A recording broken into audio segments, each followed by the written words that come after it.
السلام عليكم ورحمة الله تعالى وبركاته. مرحبا بكم حبيبتي. اليوم راح ندير معكم وصفة تاع واحد لي غوفر يهبلوا، الوصفة التجارية اللي تقدروا تخدموها وتبيعوها ولا ديروها لوليداتكم وتفرحوهم بها. راح نوريكم الوصفة بالضبط. هنا عندي المواد الجافة، عندي 2 كيسان نتاع فرينة. البنات حنا تعلمنا بالميزان، بصح نتوما درتو لكم بالكاس باش اللي ما عندهاش ميزان سهل.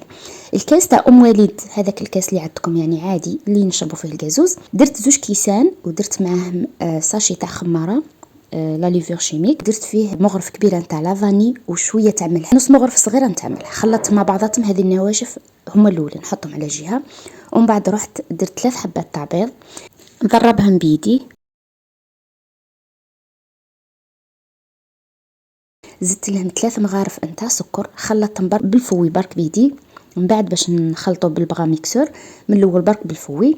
ومن بعد زدت كاس تاع حليب معمر بيان كيما كشتو حتى للفم، مش ما تنقصوش منه هذاك شويه، عمره للفم. مام الفرينه البنات عمروها للطرف تكون ممسوحه مليح. خلطت هذول الحوايج مع بعضاتهم ومن بعد زدت لها 3 مغارف نتاع زيت.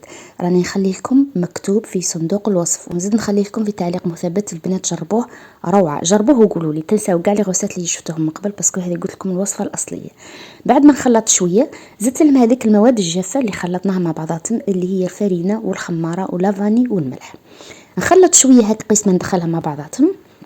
ومن بعد نجيب البغا ميكسور، لازم بنات البغا ميكسور باش تولي عندي عجينه رطبه هكا سائله رطبه، ما تعودش فيها قاعدين هذوك حبيبات تاع الفرينه. فهمتوا البنات؟ هذا ثاني سر من اسرار النجاح. كما تشوفوا هنايا خلطتها برك يا ربي، ضربتها واحد الدقيقه برك، مهم حتى نشتها باللي ولات لي ليس. كما تشوفوا هذا هو القوام نتاعها، تكون ثقيله، ما هي كي المسكوتشا، ما هي كيما عجينه البغرير والكراب، يعني شويه كما تشوفوا ها هي ثقيله. كما كنتوا تقدري بالمغرف تجربي تستي ديري هذا الاختبار كيما درنا ندير لكم.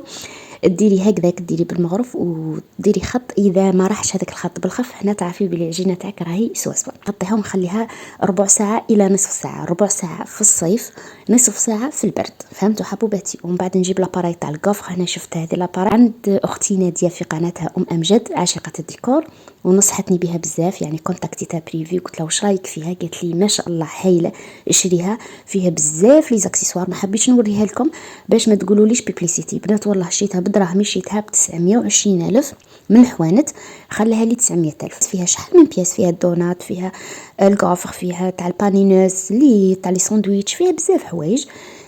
خيرت تاع الكوفر فيها ودرتها تسخن مليح كيما شفتوا، دهنتها شويه بالزيت ودرتها تسخن، يعني خلوها حتى تسخن مليح، ما تحطوهش هو بارد، لازم على الاقل 5 دقائق.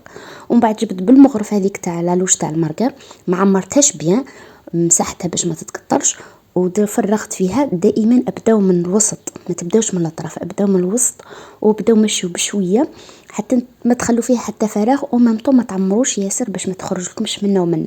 ليسونسيال البنات راكم تتعلموا، لا بروميير فوا تجيكم شويه ما تعرفوش تعبروا، ومن بعد خلاص المره الاولى الزوجه تعرفي لها، يعني ديجا في المره الاولى برك من الحبه الاولى الزوجه، الثالثه تتعلمي تعودي تعرفي الكيل قد نخلوها طيب كيما شفتوا. هنا راني قطع في شويه فراز شويه بنان باش نعطيكم الديكور تاعها بزاف، يعني تقدروا ديروها بالمكسرات، تقدروا ديروها بالكريم كيما حبيتوا. انا عندي شويه بنان شويه فراز، قطعت مرقي كيما تشوف.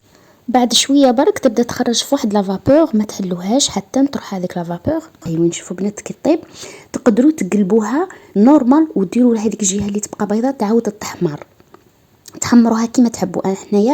انا ولاتي يعني موالفين كي نشوف يحبوها شويه يابسه، على ذيك راني حمرتها وعاود رجعت طيبت فيها كيما شفتوها. تبدا تخرج منها واحد لافابور، ما تحلوهاش يا البنات، خلوا على الاقل 2 دقائق باش ما تتقطع لكمش، باسكو راكم عارفين تعود لسه ما طابتش بيان. ونتمنى ان شاء الله يكون الشرح تاعي واضح، خاطش راني حاسه روحي في بلاصه الشيف اللي كان يعلم فينا. وهذا هو الشكل تاعها. شوفوا البنات هذه العجينه تجيكم بزاف خفيفه وتجيكم مقرمشه من برا وشويه طريه من الداخل. وهنايا كملت نطيب، يعني هذه الكونتيتي اللي عطيتها لكم تعطيكم تقريبا 8 حبات ولا 7 حبات هاك. هنا شوفوا انا حطيت الفراز، قلت لكم بنات تقدروا ديروا معجون هو الاول، ديروا فوقو الفراز، ديروا فوقو الفاكهه اللي عندكم كيوي، اللي عندكم تفاح، اللي عندكم لنجاس، في اي وقت مشماش اللي عندكم هكذا، يعني هي تجي مليحه بالفراز والبنان. ودرت فيها فوقها قطع تاع البنان، شتو قطعت مرقاق، يا البنات لازم نقطع مرقاق. ومن بعد تجيبوا الشوكولا اللي عندكم تختيني شوكولا تختيني تكون شويه سائله، ولا ما عندكمش جيبوا باطه تاع شوكولا ذوبوها وديروها في ساشي، اثقبوها شويه من تحت طردقت لي كيما تشوفوا وزينوا بها. هنا تقدروا كيما قلت لكم فوقها في هذه المرحله تقدروا تزيدوا قفريات مرحي، تقدروا تزيدوا كاوكاو، تقدروا تزيدوا مكسرات اللي حبيتوها نتيا ودليها على روحك. وجاء يهبل البنات. شوفوا بنتي فرحت به ما تأمنوش. نتمنى تجربوها، وإذا عجبتكم الوصفة ما تنسوش تخلوا لي جيم وتعليق.